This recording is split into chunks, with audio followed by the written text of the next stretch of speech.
అదే RTV app వార్తల్ని క్షణాల్లో చదివే అవకాశం ఉంటుంది. ఒక న్యూస్ పేపర్, ఒక టెలివిజన్ ఛానల్ మీ చేతుల్లో ఎప్పుడూ ఉంటాయి.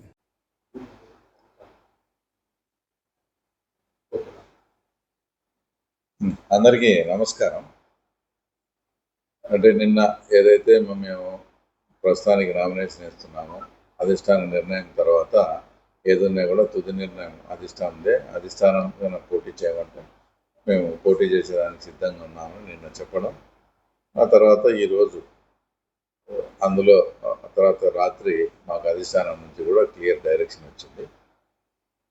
అందులో భాగంగా ఈరోజు మధ్యాహ్నం 1:28 నిమిషాలకు మా మిసెస్ వచ్చేసి లతారెడ్డితో పాటు మా బ్రదర్ వచ్చేసి మారెడ్డి జయభరత్ రెడ్డిని ఇద్దరు కూడా ఈరోజు నామినేషన్ వేసేదానికి కడపకు కూడా పోవడం జరిగింది.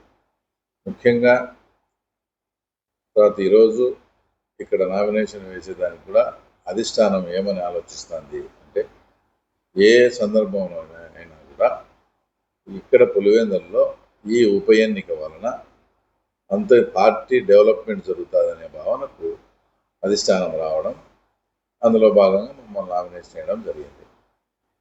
నేను కూడా అంటే అధిష్టాన సూచన మేరకు ఈ ఉప ఎన్నిక వలన తెలుగుదేశం పార్టీ పులివెందుల్లో బలపడుతుంది, తెలుగుదేశం పార్టీ డెవలప్మెంట్ అవుతుంది అనే సూచన వాళ్ళు చేసినారు. కాబట్టి నేను కూడా ప్రతి చిన్న అవకాశాన్ని కూడా నేను ఏది కూడా వదిలిపెట్టకుండా రాజకీయాల్లో అధిష్టాన సూచన మేరకు అందరూ మా మండల నాయకులతో అందరితో చర్చించి అతను మా కుటుంబ సభ్యుల్నే పోటీకి దించడం. అంటే ప్రతి ఏ చిన్న అవకాశము పులివెందుల కాన్స్టిట్యున్సీలో తెలుగుదేశం పార్టీ డెవలప్మెంట్కు, పార్టీ అభివృద్ధి అయ్యేదానికి ఏ చిన్న అవకాశం వచ్చినా కూడా వచ్చేసి వదిలిపెట్టకూడదు, అది ఎంతటి రిస్క్ అయినా సరే.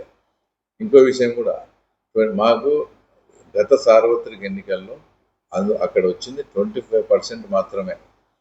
ఈ 25%ను ఈ 50% తీసుకోవాలంటే మేము కూటమి ప్రభుత్వం అధికారంలోకి వచ్చినాక 3,000 నుంచి 4,000 పెన్షన్ పెంచడం కానీ, ముఖ్యంగా అక్కడంతా కూడా అరటి తోటల్లో డ్రిప్, ఇప్పుడు ఎవరినైనా అడగండి, అప్లై చేసిన 10 రోజులకు తర్వాత మేము డ్రిప్ ఇస్తూ ఉన్నాం. ఆగస్టు 15 నుంచి మహిళలకు కావాల్సినవి ఉచిత ఆర్టీసీ బస్సు, తర్వాత ఇది కూడా అంత ఏర్పాటు చేసినాం.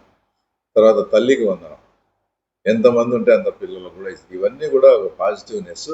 ఇంకా ముఖ్యమైన విషయం ఏంటంటే, మా మండలానికి అబ్జర్వర్ అయినటువంటి మా బాపునపల్లి వెంకటరామరెడ్డి వాళ్ళ హయాంలో శాంక్షన్ అయ్యి నష్టం వచ్చాదనో లేదా రైతులు బాగుపడతారనో ఏ కారణం చేతనో వాళ్ళు రోడ్లన్నీ వదిలేసిన రోడ్లను పాత రేట్లకే, కనీసం దాంట్లో నష్టం వచ్చాదని తెలిసినా కూడా మొత్తం అరటి రైతులకు ట్రాక్టర్లు లారీలు పోవాలంటే ఆ రోడ్లు చాలా అవసరం.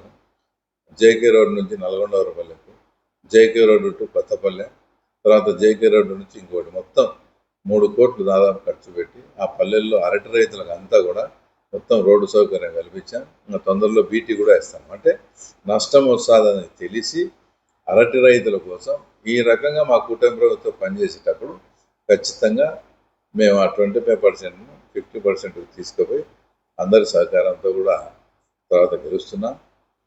ఇంకో ముఖ్యమైన గ్రామానికి చెందిన ఒక లీడర్ కూడా పుష్పనాథ్ రెడ్డి అని, అతను కూడా ఈరోజు పార్టీలో చేస్తాడు. అందరి నిర్ణయం ప్రకారం అందరం మాట్లాడుకొని అతను కూడా ఈరోజు చంద్రబాబు దగ్గర కూడా చూస్తాను. వీళ్ళందరూ కూడా వచ్చి ఈరోజు చంద్రబాబును కూడా మేము కలుస్తూ ఉన్నాం.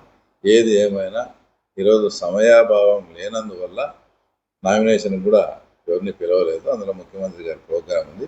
ఈ ప్రోగ్రాం అయిన తర్వాత మండల నాయకులు, నియోజకవర్గంలో ఉండే ముఖ్య నాయకులతో అందరితో చర్చించి ఏ రకంగా అయినా ఈ ఎన్నికను ఎలా ముందుకు తీసుకుపోవాలి, ఏ పద్ధతిలో పోతే మనం సక్సెస్ అవుతామనేది అందరి సూచనలు సలహాలు తీసుకొని తప్పకుండా చంద్రబాబు నాయుడు గారికి ఒక మంచి కానుక ఇవ్వాలనే ఉద్దేశంతో మా కార్యకర్తలు, మా నాయకులంతా చాలా ఉన్నారు. అందరి సమిష్టి కృషితో తప్పకుండా ఈ ఎన్నిక గెలవబోతున్నాం. మరిన్ని వీడియోస్ కోసం ఛానల్ ని సబ్స్క్రైబ్ చేయండి, లేటెస్ట్ అప్డేట్స్ కోసం వాట్సాప్ ఛానల్ ని ఫాలో చేయండి అండ్ లింక్ డిస్క్రిప్షన్ లో ఉంది.